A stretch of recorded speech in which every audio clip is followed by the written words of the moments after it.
Bonjour à toutes et à tous. Dans l'actualité, commençons ce journal avec de l'économie. Chaque année, l'Institut Kantar publie une étude sur les marques les plus plébiscitées par les Français. Elle est sortie en début de semaine et elle montre qu'en 2020, comme en 2019, l'entreprise vendéenne Fleury-Michon est troisième de ce classement derrière Erta et Président.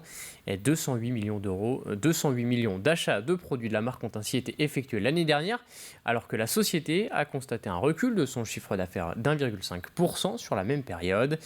Pour faire face à la crise sanitaire, Fleury-Michon va recevoir une aide d'1,5 million d'euros dans le cadre du plan de relance du gouvernement. Explication, Alexia Janet. Un an après le début de la crise, le bilan est mitigé pour l'entreprise Fleury-Michon.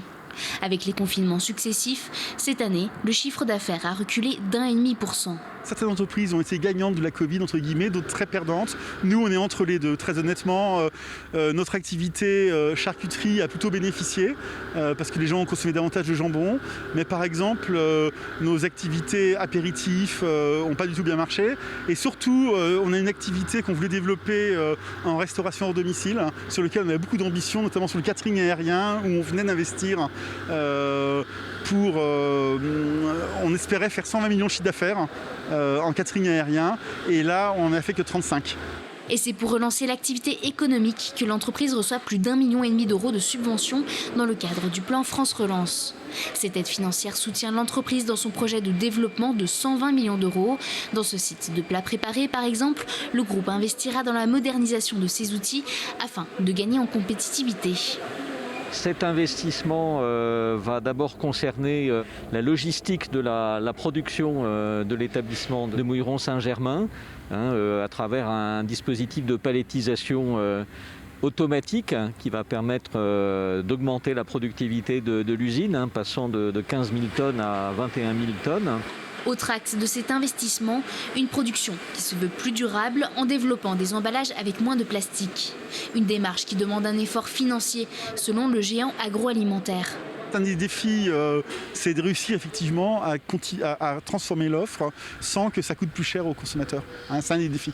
C'est d'offrir des choses qui soient aussi sécures pour la qualité et la sécurité des consommateurs. Parce que le plastique, jusqu'à présent, avait cette qualité d'offrir une sécurité.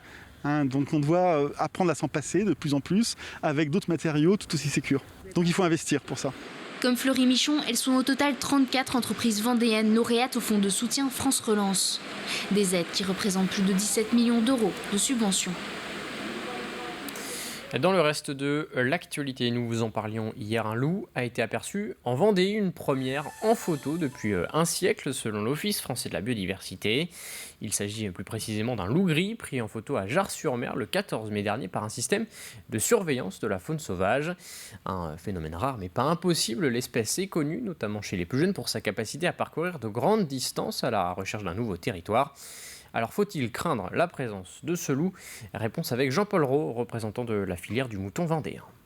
Il y aura forcément une crainte des éleveurs puisque ça peut, en une nuit, ça peut quand même faire beaucoup de dégâts. Donc comment on se préserve de ce loup ? C'est aussi compliqué. En zone de montagne, il y a tous des systèmes de protection pour assurer l'isolement entre les troupeaux et les loups.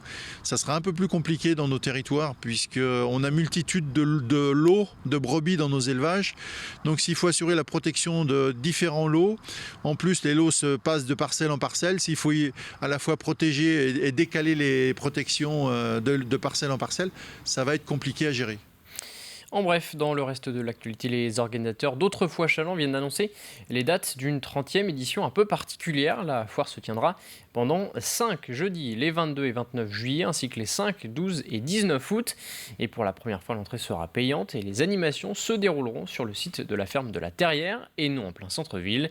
En raison des conditions sanitaires, la décision a été prise d'accueillir un peu moins de 1000 visiteurs en même temps sur le site.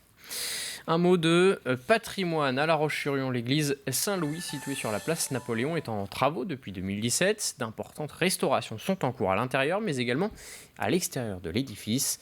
La dernière messe y a été célébrée à l'occasion de Pâques et les fidèles devront attendre septembre prochain pour y retourner. Le chantier devrait durer au total environ 10 ans. Explication, Grégoire de Châtillon.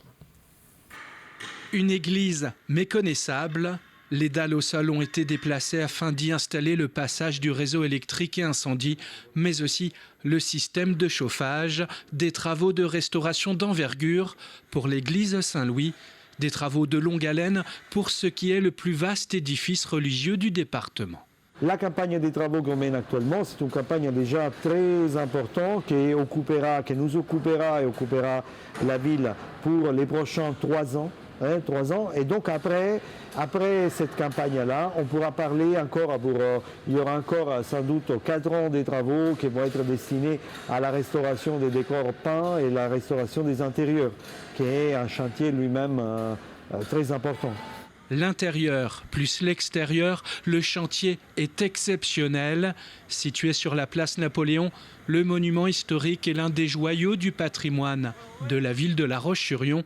Avec la restauration complète de l'église, ce sont les travaux les plus importants de l'édifice depuis la fin de sa construction en 1829. Une restauration qui s'élève à plus de 8 millions d'euros. Les phases étant successives, cela permet un financement étalé de cette restauration avec en même temps un financement conjoint de la région, de l'État, du département, de la ville et de la Fondation du patrimoine et bien sûr des paroissiens pour un certain nombre de travaux. Des paroissiens qui, malgré les travaux, pourraient retrouver leur église en septembre prochain. Le chantier, lui, devrait être terminé en 2029 pour le bicentenaire du monument. Et pour valoriser ce patrimoine vendéen, le département organise jusqu'en novembre la première édition du festival Vendée Musique et Patrimoine. Il débute ce week-end. 6 concerts sont prévus au programme dans des sites touristiques de la Vendée, comme l'église Sainte-Croix à Saint-Gilles-Croix-de-Vie, la colline des Moulins à Mouilleron-Saint-Germain ou encore la grange du château à l'Hermenot. Entre 200 et 400 personnes sont attendues pour chaque concert. Les réservations sont ouvertes depuis ce mercredi. Ça donnera des concerts en plein air, chaque fois que c'est possible, bien sûr, lorsqu'il s'agit de patrimoine naturel, et puis des concerts donc sous abri, lorsque nous serons dans des églises ou dans une très belle grange comme à l'Hermenot, la grange du château de l'Hermenot, qui est vraiment exceptionnelle. On en a tous besoin, donc les artistes, bien sûr, ont été sevrés pendant de longs mois, pratiquement une année, et le public également, donc tout le monde est ravi de pouvoir retrouver un petit peu de culture. La culture, c'est indispensable à la vie également. C'est la fin de cette édition. Je vous retrouve à 18h pour un nouveau journal.